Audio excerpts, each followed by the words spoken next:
Alhamdulillahirabbil alamin. Nahmaduhu hamdan na'imin wa nashkuruhu syukras syakirin. Ashhadu an la ilaha illallah al-malikul haqqul mubin wa ashhadu anna Muhammadan abduhu wa rasuluhu as-sadiqul wa'dil amin. Allahumma shalli ala sayyidina Muhammadin wa ala ali sayyidina Muhammad fil alamin innaka hamidum majid, amma ba'du. Qala Allah ta'ala fil Qur'anil Karim, a'udzu billahi minasy syaithanir rajim, bismillahirrahmanirrahim. Ya ayyuhan nasu taqu rabbakumul ladzi khalaqakum min nafsin wahidah wa khalaqa minha zawjaha wa bassa minhuma rijalan katsiran wa nisaa'a wattaqullaha alladzi tasaaluna bihi wal arham innallaha kana 'alaikum raqiba. Shadaqallahul 'azim. Puji dan syukur mari kita panjatkan kehadirat Allah Azza wa Jalla, Allah yang Maha berkuasa atas semua jiwa, yang berkuasa atas semua semesta. Di tangannya lah tergenggam semua kekuasaan, di tangannya lah pula tergenggam semua kewenangan, dan kita sebagai makhluknya hanya bisa mengikuti apa yang sudah Dia gariskan. Kita mengikuti apa yang Dia sudah tetapkan untuk kita semuanya, dan kita berusaha untuk menjalankan apa yang telah Dia perintahkan, agar kita selalu bisa menjemput anugerah, nikmat dan kebaikan-kebaikan yang Dia tawarkan dan Dia jajakan kepada kita semuanya.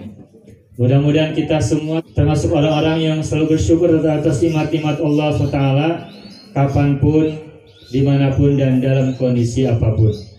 Mudah-mudahan juga pagi hari ini, pagi jam 10 lebih 15 menit, kita selalu berada dalam kecerahan, kesegaran, dan juga kebugaran, serta kebaikan dan kebahagiaan. Amin ya rabbal alamin. Insya Allah pagi-pagi hari ini kita berada dalam kesegaran semuanya.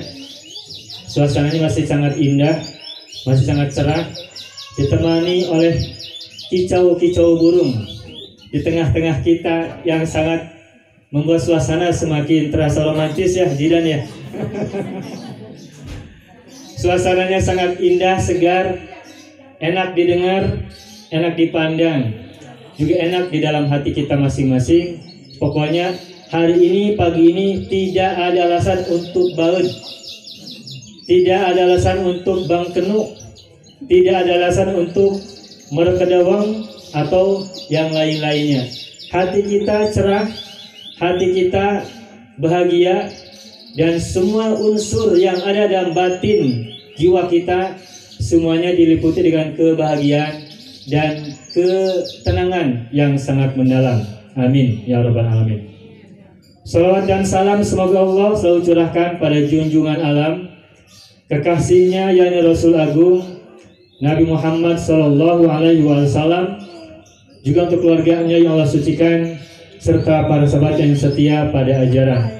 Mudah-mudahan kita semua yang ada di sini, khususnya juga orang tua kita, pasangan kita, anak keturunan kita, saudara-saudara kita, dan semuanya termasuk orang-orang yang telah mendapatkan syafaat dari beliau. Amin ya Allah ya Rabbal Alamin. Ibu-ibu dan juga bapak-bapak yang saya hormati, pada hari ini, pagi ini kita bersama-sama di sini.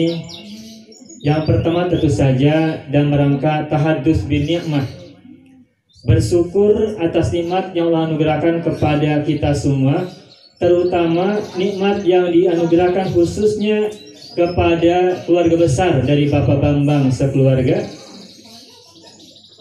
Karena dalam rangka ini, pada kesempatan kali ini, alhamdulillah, insya Allah akan segera menikahkan putra pertamanya yang bernama yang bernama Ramadan Zidani. Suka salah nyebut ibu. I-nya tuh di Ramadan apa di Zidan gitu. Yang benar adalah Ramadan Zidani. Putra pertama beliau insya Allah akan segera melepaskan masa lajangnya, masa jajakannya. Insya Allah akan dilaksanakan pada hari Jumat lusa tanggal 28 Januari 2022. Insya Allah akan segera melepaskan masa lajangnya, bertempat di daerah Kiara Condong ya, dengan gadis impian yang terimpi-impi pada malam hari, terbayang-bayang pada siang hari. Bukan sekedar jauh di mata, dekat di hati, tapi dekat di mata sekaligus juga dekat di hati. Insya Allah akan segera melaksanakan pernikahan itu pada hari Jumat lusa ini pada tanggal 28 Januari 2022. Oleh karena itu, maka sebagai wujud syukur kami atas nama Sohibul Bait mengundang ibu-ibu semuanya untuk turut berbahagia bersama-sama, juga memohon doa restu, mohon tambahan doa dari ibu semuanya untuk putra kami yang bernama Ramadan Zidani ini. Semoga Ananda Ramadan Zidani dalam rangka menempuh pengalaman hidup baru yang akan segera dilalui ini berada dalam kebaikan selalu, dalam kelancaran, dalam kemudahan, atau yang tadi malam kita sampaikan ada pancaati yang harus dia jalani sebagai bekal hidup dalam rangka mengayuh sagara rumah tangga ya, mengayuh bahtera di samudera rumah tangga kelak. Jadi pancaati itu tadi malam kita sebutkan, yang pertama adalah sabar. Masih ingat Azidan ya? Yang kalau boleh disebutkan satu persatu. Apa itu? Sabar terus? Tabah terus? Tawakal? Ikhlas? Syukur. Luar biasa, syukur. Memang sudah lulus ini. Sudah siap. Jadi ibu-ibu, semalam itu kita menyampaikan tentang bekal untuk menjalani rumah tangga untuk Azidan. Ya, ini mas sebagai sesama muslim, sebagai orang yang pernah menjalani proses pernikahan dulu, kita semua, maka kita yang berbagi. Dalam rangka menjalani rumah tangga itu setidaknya ada yang kita sebut dengan pancaati. Panca itu 5, ati itu hati. Jadi hati harus dipenuhi dengan 5 sikap ini. Pertama adalah sabar. Dan ini sabar adalah bagian dari keimanan yang sangat besar, nilainya setengah dari keimanan. Yang kedua adalah tabah. Kalau sabar itu lebih bersifat untuk bagian dalam saja kita, hati kita, pikiran kita harus sabar. Nah yang kedua adalah tabah. Tabah itu kedot, kuat, tabah. Yang ketiga adalah tawakal, berpasrah diri kepada Allah, masrahkan semuanya pada Allah. Ketika sedang susah, pasrah. Ketika sedang senang bahagia, bersyukur mendekat kepadanya. Tidak pernah lepas, tidak pernah lesot. Tetap berkait hatinya dengan Allah SWT. Itulah makna tawakal. Sabar, tabah, dan ketiga adalah tawakal. Yang keempat adalah ikhlas. Apapun yang terjadi pada seorang yang hidup rumah tangga, baik baiknya maupun buruknya, baik sehatnya maupun sakitnya, tetap dijalani dengan penuh keikhlasan.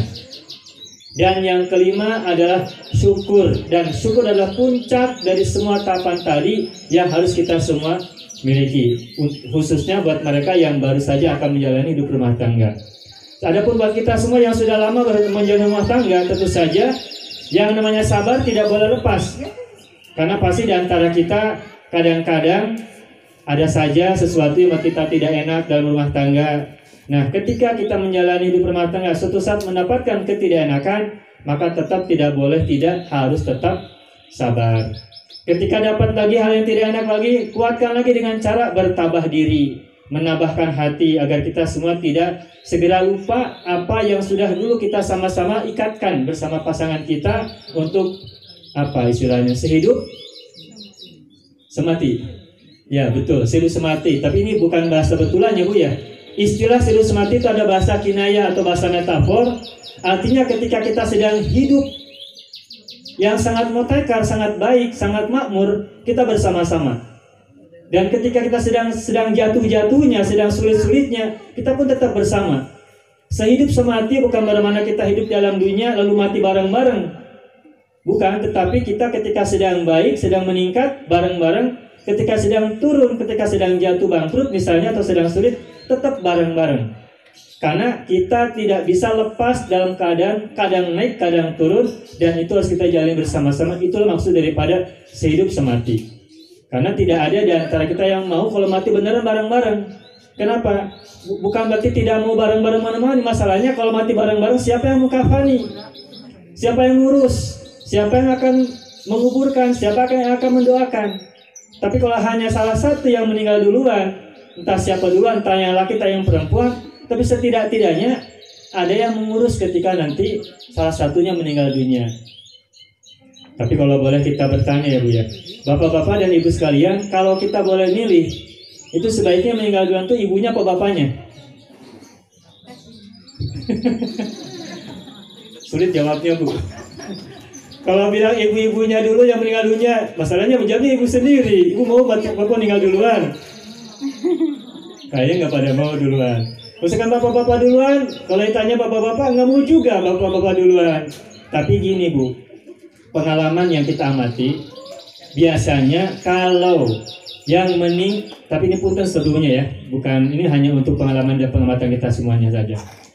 Biasanya kalau yang meninggal itu laki-lakinya dulu, itu seorang perempuan lebih kuat tabahannya, lebih besar sabarnya, bertahan sampai setahun, 2 tahun, 5, 10 tahun masih kuat, sampai aja menjemputnya. Tapi kalau misalkan laki-laki yang meninggalnya adalah perempuannya dulu, istrinya dulu, itu biasanya tidak mudah. Laki-laki kurang daya tabahannya ketimbang perempuan yang ditinggal oleh suami atau oleh pasangannya. Biasanya. Tetapi kalau ada misalkan seorang suami ditinggal istrinya, lalu dia punya kesabaran yang sangat tinggi, kesabaran yang sangat kuat, itu berarti laki-laki yang luar biasa. Mantap itu. Segalanya diurus sendiri, ngurus rumah tangga sendiri, mungkin nyuci baju sendiri. Yang dulu dilakukan oleh istrinya, sekarang oleh yang bersangkutan. Dan itu lebih berat buat seorang laki-laki ketimbang dia bekerja di luar. Itu lebih berat mengerjakan pekerjaan rumah tangga. Buat seorang laki-laki lebih berat ketimbang mengerjakan kegiatan aktivitas di luar bekerja. Itu yang saya alami setidak-tidaknya. Ya, sehingga ketika ada sepasang suami istri, salah satu meninggal dunia, itu yang lebih berat ditinggal itu adalah seorang laki-laki oleh istrinya ketimbang istri oleh suaminya. Kenapa? Karena kalau seorang suami itu tidak biasa mandiri menangani rumah tangga sendirian, nyuci, dibangunkan, kemudian ngurus urusan perdapuran, urusan perkasuran, urusan anak dan sebagainya, itu istri yang lebih banyak dominan. Anak ketika butuh buat tugas PR, siapa yang mengerjakan? Ibu-ibu ya, bukan bapak-bapak. Bapak-bapak kan cenderung menyerahkan kepada ibu-ibunya ya. Begitu, sehingga yang namanya ketika pasangan itu salah satu meninggal dunia, yang lebih berat merasakan kehilangan itu adalah seorang laki-laki. Tetapi ketika ada seorang laki-laki yang kuat menahan itu, berarti dia adalah sosok laki-laki yang luar biasa. Dan perempuan yang juga ditinggal duluan oleh suaminya dan dia sabar dengan ketabahannya, itu adalah perempuan-perempuan yang maha dahsyat, yang sangat luar biasa. Maka kita bersyukur ketika ada di antara kita semuanya yang mungkin ada yang sudah hilang salah satu, itu bersyukur karena kita lihat mereka semuanya ada orang sabar. Dan kita turut mendoakan buat orang-orang yang sudah ditinggalkan oleh salah satunya, semoga Allah anugerahkan kemudahan, kelapangan jalan keluar untuk semua salahnya, dan tetap rizkinya, kemudahannya, keberkahannya Allah limpahkan kepada mereka semuanya dengan sebaik-baiknya, tanpa ada yang dikurangi sedikit pun. Kalaupun ada yang dikurangi, tapi ada penggantinya yang boleh jadi lebih baik daripada yang sebelumnya, insya Allah. Amin ya rabbal alamin. Itu yang keempat adalah keikhlasan. Yang kelima adalah kesyukuran. Kesyukuran ada puncak dari pancaati yang harus kita miliki bersama-sama. Nah, itu yang kita sampaikan tadi malam. Nah, terus agar kita memiliki yang 5 pancaati itu, sabar, tabah, tawakal, ikhlas, dan syukur, yang kita singkat jadi satata isuk. Satata isuk, sabar, tabah, tawakal, ikhlas, syukur. Satata isuk.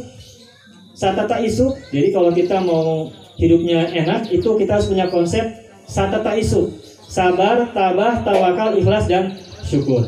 Itu pancaati untuk mengolah hati, agar kita tidak merasa tadi merekedawang, murukusunu, bangkenu, jamedut, dan sebagainya. Itu yang pertama. Nah, kali ini pada kesempatan yang kedua, mumpung ada calon pengantin dan juga buat saya pribadi khususnya, bersama-sama ketika kita ingin menjalankan kehidupan rumah tangga, Allah sudah mengamanatkan, ya ayyuhan nasu taqu rabbakumul ladzi khalaqakum min nafsin wahidatin wa khalaqa minha zawjaha wa batha minhuma rijalan katsiran wa nisaa wattaqullaha alladzi tasaaluna bihi wal arham. Ini penggalan ayat yang tadi saya bacakan. Wattaqullaha alladzi tasaaluna bihi wal arham. Dan hendaklah kalian bertakwa kepada Allah, takut kepadanya, dan selalu mawas diri untuk selalu bersamanya, bersama Allah SWT. Wal arham, dan juga kasih sayang. Al arham. Apa yang dimaksud dengan al arham di sini? Itu kasih sayang harus kita miliki bersama-sama. Karena itu ayat itu kaitannya ada antara laki-laki dengan pasangannya, antara manusia dengan pasangannya. Wa khalaqa minha zawjaha, dan Allah sudah ciptakan dari diri manusia itu adalah pasangannya, dari bangsa yang sama, dari makhluk yang sama, manusia itu. Wa batha minhuma rijalan katsiran wa nisaa, dan menyebarkan dari dua sepasang tadi, laki dan perempuan, rijalan katsiran wa nisaa, laki-laki dan perempuannya sangat banyak. Maka ketika ada ayat berikutnya, wattaqullaha alladzi tasaaluna bihi wal arham, bertakwalah kalian pada Allah yang kalian selalu bertanya-tanya tentangnya atau minta pertolongan kepadanya, wal arham, dan hati-hatilah dalam kaitan kasih sayang. Al arham, al arham itu kasih sayang ataupun kecintaan atau welas asih di antara umat manusia. Dan karena itu kaitannya adalah antara laki-laki dan perempuan, berarti yang tidak boleh kita lepaskan dari ayat ini adalah kasih sayang antara suami dengan istrinya, antara sepasang istri dan suami, agar terus tercipta di antara mereka yang kita sudah sama-sama tahu konsepnya adalah konsep sakinah, mawaddah, warahmah, yang kita singkat menjadi samara. Samara misalnya di warung ya Bu ya. Nah, kalau kita punya istilah yang lain, tapi samara bukan salah satu bumbu masakan, tapi itu adalah sakinah, mawaddah, warahmah. Sakinah artinya tenang, hati kita tenang. Seorang suami ketika melihat istrinya menjadi tenang. Kenapa? Karena sudah melihat istrinya, dia tidak mikirkan yang lain di luar. Meskipun godaan datang dari luar, tapi kalau sudah ada istri, segera tenang hatinya. Kenapa? Segera lega setelah itu. Sakinah. Yang kemudian kedua, mawaddah. Mawaddah itu artinya adalah cinta karena fisik. Kalau tidak ada fisiknya, apa yang akan kita cintai? Mau nggak menikah tapi tidak ada wujud rupanya? Tidak mau. Emangnya makhluk apa? Kita ingin menikah sama seorang itu, laki sama perempuan, perempuan sama laki-laki, karena ada wujud fisiknya, ada jirimnya, ada jisimnya, ada jasmaninya. Kita menikah dengan orang yang ada fisiknya. Makanya tidak mungkin seorang itu menikah dengan roh. Misalkan saking cintanya seseorang, calonnya kemudian meninggal duluan, kemudian dia sampai kemudian menikah dengan rohnya. Itu tidak bisa terjadi. Kenapa? Karena tidak mungkin akan terjadi konsep mawaddah tercipta di antara jisim sama roh yang sudah nggak ada. Maka mawaddah itu adalah cinta secara fisikal. Ada biologisnya, ada fisiknya, ada kebutuhan di dalamnya. Kami para laki-laki punya kebutuhan. Ibu-ibu para perempuan punya kebutuhan. Dan itu akan terjadi karena ada dorongan mawaddah. Kalau tidak ada dorongan mawaddah, maka tidak akan tercipta mawaddah di antara sepasang suami istri. Dan kita semua yang sehat pasti ada dorongan untuk saling menyalurkan hasrat dalam mawaddah kita masing-masing. Dan mawaddah itu Allah berikan kepada kita manusia agar hubungan antara suami istri itu langgeng. Kalau itu tidak terjadi, itu bisa jadi akan ada gangguan-gangguan yang harus segera diatasi. Kalau tidak segera diatasi, itu bisa menjadi pemicu yang pada akhirnya bisa menimbulkan hal yang tidak diinginkan. Tetapi Allah setelah memberikan konsep mawaddah, ada bekal berikutnya, yaitu rahmah. Nah, kalau mawaddah adalah cinta secara fisikal, kalau rahmah adalah kasih sayang non fisikal. Meskipun mungkin fisiknya sudah mengalami banyak kekurangan, ada kerapuhan, tulang sudah mulai lalocot, tulang sudah mulai lemah, otot sudah mulai mengkerut, kulit sudah mulai keriput dan sebagainya, itu tidak jadi masalah karena kita punya modal yang berikutnya, yaitu rahmah, kasih sayang. Dan ini modal yang paling besar ketimbang mawaddah.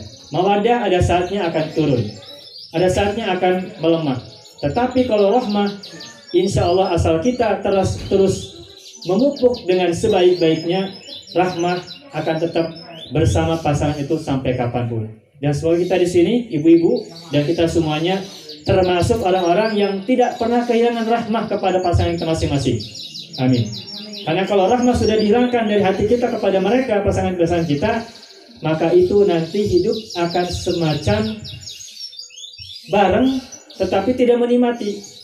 Dan itu tidak boleh terjadi. Agar kita bersama-sama tetap dalam keadaan nikmat, penuh dengan kenikmatan berdua bersama anak-anak dan semuanya, maka konsep rahmah harus selalu dihidupkan di antara kita, sepasang itu, pasangan kita masing-masing, dengan penuh kesuburan, dengan penuh kebaikan, dan tidak boleh dipadamkan meskipun sebentar. Itu sakinah, mawaddah, warahmah. Nah, yang ketiga, ada yang kita sebut dengan, ini saya pinjam dari bahasa Sunda ya, panca niti. Agar kita bisa memiliki ati yang 5 tadi, panca ati, yang satata ikur, terus agar kita hidupnya penuh dengan samara, agar terus merasa, samara kan pedas ya Bu ya? Kalau kita makan tidak ada pedasnya, kan kalau yang biasa makan pedas kan gak enak ya? Nah, jadi biar ada perasaan semangat makannya, maka berilah bumbu-bumbu yang ada pedas, itu samara. Nah, agar sakinah mawaddah warahmahnya itu tercipta dengan baik dalam rumah tangga, maka yang tidak boleh kita lupakan adalah 5 yang lainnya, ini pancaniti. Panca artinya 5, niti artinya tapak atau tahapan atau tincakan, meniti, melangkah. 5 langkah pancaniti. Yang pertama adalah niti harti. Niti harti. Harti artinya memahami. Ketika seorang manusia hendak menikah, maka dia mesti belajar tentang ilmu pernikahan. Apa haknya? Apa kewajibannya? Apa kewajibannya? Apa haknya? Hak istri apa atas suami? Kewajiban suami apa atas istri? Hak suami apa atas istri? Dan kewajiban istri apa untuk suaminya? Itu harus dipahami dengan sebaik-baiknya. Dan ilmu atau pengertian tentang pernikahan bukan semata-mata memahami hubungan, hubungan biologis antara suami dan istri, bukan. Karena hubungan biologis mah tidak usah dipelajari pun bisa. Benar nggak Bu? Pak? Tidak usah ada kursus, tidak usah ada sekolah, tidak usah. Kenapa? Itu mana fitrah. Asal sudah berdua, saling pandang, itu sudah mengerti dengan sendirinya, nggak usah dipelajari. Paling yang dipelajari itu bagaimana agar kita menyalurkannya dengan sebaik-baiknya, dengan penuh kasih sayang, tidak dengan emosi dan tidak boleh dengan marah. Maka tidak boleh orang dengan kemarahan melakukan hubungan. Karena kalau itu dilakukan boleh jadi yang, walaupun nanti ada keturunan, takut nanti yang lahir adalah keturunan hasil dari kemarahan. Nah, ketika kita hendak menikah, yang harus kita bekalkan pada diri kita sendiri adalah tahapan pertama, langkah harus memahami apa itu konsep pernikahan. Ketika seorang suami istri menikah, pasangan suami istri menikah, maka dia pertama adalah menjalani fitrah sebagai seorang manusia yang harus menikah. Karena dengan menikah dia bisa melanjutkan keturunan, bisa melanjutkan keturunan dari leluhurnya, dari ayah ibunya, dari kakek neneknya, dan itu akan menjadi regenerasi buat generasi berikutnya. Karena bumi ini kalau tidak ada manusia, tidak akan ada yang mengurus. Kenapa manusia sebagai khalifah? Karena bertanggung jawab untuk mengurus bumi, menata bumi. Maka manusia punya kewajiban untuk menjadi khalifah fil ardi, untuk mengurus menata bumi. Dan itu akan terjadi kalau regenerasi di antara manusia berlangsung. Dan agar regenerasi terjadi, maka mesti ada pernikahan. Nah, sehingga menikah itu adalah intinya juga bagian dari perwujudan fitrah manusia. Yang kedua, menikah itu juga adalah bagian dari sunnah Rasulullah. An-nikahu sunnati, faman raghiba an sunnati falaysa minni. Nikah adalah sunnahku, tradisiku. Siapa yang benci sunnahku, menikah, membenci menikah, maka bukan dari umatku. Makanya soal sini tidak ada yang benci nikah ya. Misalnya ada yang punten, misalkan ada orang yang pernah sakit hati oleh seseorang, karena sakit hati yang mendalam, dia kemudian haramkan nikah dengan siapapun. Itu tidak boleh terjadi. Karena kalau ada orang membenci pernikahan, berarti kata Rasulullah, man raghiba an sunnati falaysa minni. Barang siapa yang membenci sunnahku, berarti bukan bagian dari umatku. Tidak dia ke umat Rasulullah. Itu. Yang berikutnya adalah bahwa menikah selain merupakan fitrah juga adalah sunnah. Yang tidak kalah penting adalah nikah itu adalah anugerah. Anugerah. Tidak semua orang bisa menikah. Dan tidak semua orang bisa menikah pada waktu yang secepat-cepatnya atau yang pada waktu yang sebaik-baiknya. Ada yang terlambat menikah dan sebagainya. Nah, sehingga ketika orang mampu menikah dengan pada waktunya, itu dia mendapatkan anugerah dari Allah SWT. Itu mesti disyukuri sebagai kenikmatan yang juga luar biasa. Maka hari ini kita bersama di sini Az-Zidani akan segera menikah itu harus disyukuri, karena ini adalah bagian dari anugerah Allah yang Allah berikan kepada Ananda Zidani, Ramadan Zidani. Mudah-mudahan semua nanti perjalanannya akan dijalani dengan kemudahan dan kelapangan serta kebaikan semuanya. Amin. Itu yang pertama, panca niti. Yang pertama adalah memahami ilmu pernikahan. Ketika ada masalah, ingat yang tadi, yang pancati, sabar, tabah, tawakal, ikhlas, dan syukur. Tidak boleh emosi, tidak boleh mudah amarah, tetap harus terkontrol. Sekalipun mungkin kita merasakan melihat sesuatu yang tidak mengenakan, tetap tidak boleh ada kekerasan dalam rumah tangga, tetap harus penuh dengan cinta. Marah boleh saja terjadi, emosi boleh saja terjadi, tapi tetap tidak boleh ada sesuatu yang dari gerak fisik kita yang melukai siapapun di antara kita. Tidak boleh. Yang pertama adalah niti harti. Yang kedua adalah niti surti. Apa itu surti? Surti itu ada nama orang yang namanya Surti ya. Itu artinya apa Bu artinya Surti? Ulang? Mengerti. Aduh, mohon maaf ya kalau ada yang namanya Surti, mohon maaf. Mohon maaf. Itu Surti yang saya tahu artinya adalah peka. Peka. Bahasa Sundanya Surti. Ya kayak gini lah, misalkan nih ada gadis Azidan ya, ada gadis ngasih kicipan mata, kita berarti harus gimana tuh? Surti kan ya, wah ini ada sesuatu nih. Itu namanya surti, peka gitu. Peka. Ketika istrinya misalkan memberikan kode-kode tertentu, berarti suami harus surti. Sebaliknya, ketika suami memberikan kode tertentu, istri harus surti. Ulah hare. Ketika ada kode-kode tertentu yang hanya mereka berdua yang paham, itu masing-masing harus surti. Peka apa maksudnya? Karena kan kalau kita ngomong dengan bahasa yang vulgar kan nggak enak ya. Apalagi ada anak-anak misalkan nanti, itu nggak enak. Kedengaran sama anak-anak nggak enak. Makanya ketika sudah terdengar kode atau ada kode-kode tertentu yang dipahami oleh berdua, maka seorang suami istri harus surti. Ya harti, ya surti. Peka. Ketika ada masalah dalam rumah tangga, ya mungkin nih kayaknya lagi ngambek nih. Lagi ngambek. Maka tidak usah menunggu ditanya, langsung saja ini pasti ada sesuatu, ajak ngobrol. Ketimbang nanti berkepanjangan, nanti malah semakin melebar, nanti jadi bara api. Mending segera kitanya surti, lalu cari ada apa masalahnya, segera kita selesaikan bersama dengan sebaik-baiknya. Itu yang kedua. Yang pertama adalah niti harti, yang kedua adalah niti surti. Anu katilu naon? Niti bukti. Bukti. Kalau kita betul sudah paham maksudnya, kalau kita sudah peka apa nih kode-kode yang sudah diberikan sinyal dari seseorang kepada kita, dari pasangan kepada kita, maka buktikan dong. Kalau kita cinta kepada pasangan kita, kalau kita sayang kepada pasangan kita, mana buktinya? Jangan hanya bicara. Mana buktinya? Jangan hanya ngomong. Buktinya harus diwujudkan. Karena cinta butuh bukti. Dan tidak mungkin ada cinta kalau tidak ada pembuktian. Dan ketika hari ini Azidan siap untuk menikah, inilah bukti pertama.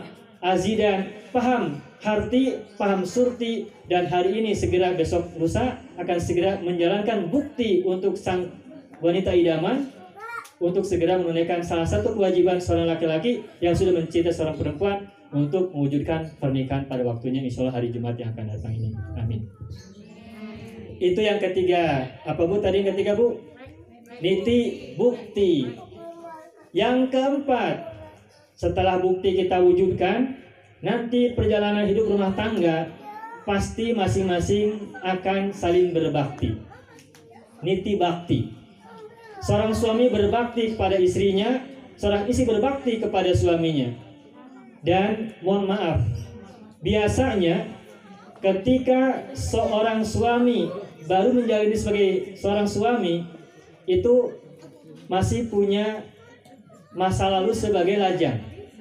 Begitupun istri ketika baru menikah, dia masih punya pengalaman sebagai masa lalu sebagai seorang gadis, sehingga belum saling mengerti bahwa pada waktu itu keduanya sudah menjadi pasangan suami istri, sehingga masing-masing masih punya perasaan seperti masa lalu. Nah, ketika sudah menikah, sudah paham hartinya, sudah paham surtinya, dan sudah paham buktinya, maka kedua belah pihak mesti harus saling berbakti, memberikan bakti kepada masing-masing. Ketika seorang istri memberikan pelayanan pada suaminya, jadikan itu sebagai bakti istri kepada suaminya. Dan ketika suami memberikan nafkah kepada istrinya, maka itu juga mesti dijalankan sebagai niat bukti pembaktian, kebaktian ataupun bakti seorang suami kepada istrinya dengan sebaik-baiknya. Dan ketika misalkan suatu saat seorang istri barangkali mohon maaf, ada kadangnya mungkin lalai, ada kadang mungkin lupa atau mungkin sebagainya yang tidak biasa, maka seorang suami harus mengambil alih peran itu. Jangan minta, jangan menagih. Kadangkala karena udah biasa dilayani oleh istri, suami nagih sesuatu yang mungkin dia bisa kerjakan sendiri. Jika misalkan seorang istri lupa atau mungkin sedang sibuk, kemudian tidak bisa menjalankan kegiatan yang udah rutin dia lakukan, maka seorang suami yang surti, seorang suami yang niti bukti, itu tidak harus lantas minta selalu dilayani.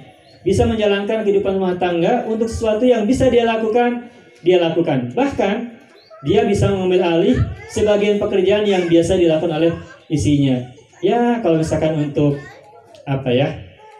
Apalah misalkan ya, yang mungkin yang biasa dilakukan oleh ibu, sewaktu-waktu kan romantis juga tuh kalau suami-suami itu bareng-bareng ya, nyuci piring bareng-bareng. Osok gitu ibu. Osok Tara. Kenapa Tara herin padot gitu. Karena pilih kalau padu nanti pilih kadaya surtinya gitu. Ya sekali-kali kan boleh lah surti bareng berdua gitu. Biar romantis gitu ya.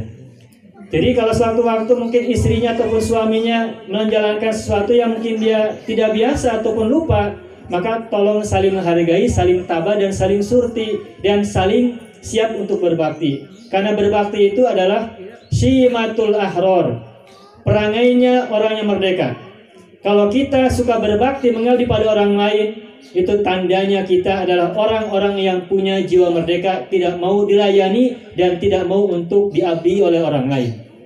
Kalau kita merasa suka orang merdeka, maka jangan berat melangkahkan kaki, jangan berat mengulurkan tangan untuk sesuatu yang bisa kita lakukan.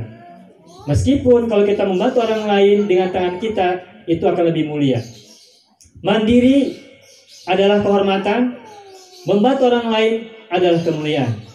Lakukan sendiri semuanya adalah kehormatan, tetapi kalau kita membantu orang lain mengabdi dengan niat ikhlas, itu adalah kemuliaan. Dapatkan kehormatan dan raih pula kemuliaan. Kehormatan hidup mandiri, kemuliaan untuk berbakti dan mengabdi serta memberi. Udah berapa, Bu? Niti harti, niti surti, niti bukti, niti bakti. Yang kelima adalah niti sajati. Ketika orang sudah menjalani 4 langkah yang pertama tadi, sudah mengerti, sudah peka, sudah peduli, lalu berikutnya sudah memberikan bukti, yang keempat sudah memberikan bakti kepada pasangannya, pada sekitarnya, maka itulah berarti mereka atau kita semuanya sudah menjalankan kehidupan rumah tangga yang sesungguhnya, yang sejati. Dan kalau kita yang dapat rumah tangga yang sejati, yang tadi itu yang harus kita jalankan terlebih dahulu. Kalau misalkan nanti ini belum didapatkan, balik deui ti awal, kudu ngarti, kudu surti, kudu bukti, kudu bakti, nembe sajati. Maka agar kita menjalankan rumah tangga itu bisa menjalankan dengan sebaik-baiknya dan memiliki kehidupan yang sakinah, mawaddah warahmah, maka mudah-mudahan tadi pancaniti 5 langkah tadi bisa kita jalankan dan terus kita perbaharui. Karena setiap orang pasti ada lupanya, ada lalainya. Siapapun tanpa pandang bulu, tanpa kecuali pasti pernah lupa, pernah lalai. Karena siapa sih di antara kita tidak pernah bentrok ya, Bu, di rumah tangga, Ibu ya? Ada nggak yang di antara kita yang tidak pernah silih baudan? Pernah, Bu? Baut? Sering baut atau jarang baut? Oh, sering. Ibu ngakunya sarasabdi. Pasti di antara kita ada kadang-kadang tidak cocoknya. Apalagi pengantin baru, karena ada masa adaptasi. Bulan pertama masih enak itu biasanya. Masih masa-masa yang dulu tuh, masa-masa kebobogohannya, Zidan. Masih masa-masa yang indah lah gitu. 4 bulan lah sampai 4 bulan itu masa-masa indah, masih sangat luar biasa. Yang terlihat adalah indah semata. Nah, nanti berikutnya akan mulai terlihat ada yang tidak kita suka dari pasangan kita, entah mungkin cara tidurnya, mungkin cara bangunnya, mungkin cara makannya dan sebagainya. Ada yang mungkin tidak kita sukai, atau yang lain-lain, mungkin juga cara memahami perasaannya beda-beda. Sekarang mungkin meskipun sudah saling tahu antara sepasang kekasih yang belum menikah, tetapi tetap saja tidak semuanya terungkap kan. Tetapi nanti ketika sudah berumah tangga, semuanya ebreh, semuanya eces, semuanya apa, Bu? Jelas. Pokoknya tanpa penghalang, baik lahirnya maupun batinnya. Nah, karena semuanya sudah terbuka, tidak ada yang tertutup, masing-masing memperlihatkan dirinya kepada pasangannya dengan sejelas-jelasnya, maka suami istri harus saling menjaga rahasia masing-masing. Keindahannya untuk diri suami, untuk pasangannya, keburukannya juga untuk pasangannya, tidak boleh diberikan pada yang lain, tidak boleh diceritakan pada yang lain. Ya punten, ini barangkali nanti kan suka ada gonjakan sesama teman. Bagaimana malam pertamanya? Nah, bocoran dong. Nah, eta kade. Meskipun di heurean ku rencangan azidan, ulah keluar. Kade. Karena itu aib. Tidak boleh kita bercerita tentang bagaimana kita dengan pasangan kita kepada orang lain, seindah apapun itu. Karena itu bukan konsumsi umum, itu konsumsi berdua saja. Ya, apalagi punten-punten ya. Nauzubillah sampai punten di video. Jangan sampai terjadi. Itu kan banyak kasus kan ya, viral. Gara-gara video 1 menit, 2 menit, rusak nama baik, rusak keluarga dan sebagainya gara-gara tidak menjaga rahasia di antara berdua. Ketika seorang memvideokan hal yang tidak pantas, meskipun yang lakukannya cuma berdua, tapi ketika divideokan itu artinya sama dengan membejer-beaskeun, sama dengan ngabolehkeun kepada masyarakat publik yang sangat luas, yaitu akan menjadi bara bahaya yang sangat besar. Maka kita harus hati-hati, tidak boleh bercerita kepada siapapun tentang apa yang kita lakukan bersama dalam rumah tangga atau apa yang terjadi pada kita, termasuk aib dan kekurangan dari pasangan masing-masing. Itu menjadi rahasia kita masing-masing. Tidak boleh disampaikan kepada siapapun, karena itu adalah konsumsi berdua saja. Bahkan kepada anak-anak kita sendiri. Dan kita berdoa semoga Azidan yang segera melangsungkan pernikahan yang akan datang ini lusa. Kita juga doakan semoga semuanya dilancarkan, semua prosesnya dimudahkan, perjalanan hidupnya semuanya diberikan kebaikan, keberkahan, kelapangan, karirnya ditingkatkan, dibaikan, dilesatkan, dan juga semoga kelak mendapatkan keturunan yang waladan solihan yad'u lahu, yang soleh dan solehah, yang mendoakan kedua orang tuanya ketika nanti pada saatnya sudah sepuh dan sebagainya. Sampai pakotrek itu runtut raut sauyunan sabuat sapihanian kacai jadi salawi kadarat jadi salabak atau salogak sami nyebutnya. Kacai jadi salawi kadarat jadi salogak jadi salabak, pokoknya tetap bersama-sama. Nah, ke barat berdua, ke timur berdua, ke utara berdua, ke selatan juga berdua, semuanya tetap berdua. Meskipun kadang-kadang sendirian perginya, tetapi hatinya tetap berdua. Ketika keduanya kadang-kadang berpisah jalan, tetap hatinya bersama-sama karena sudah dengan kesepakatan.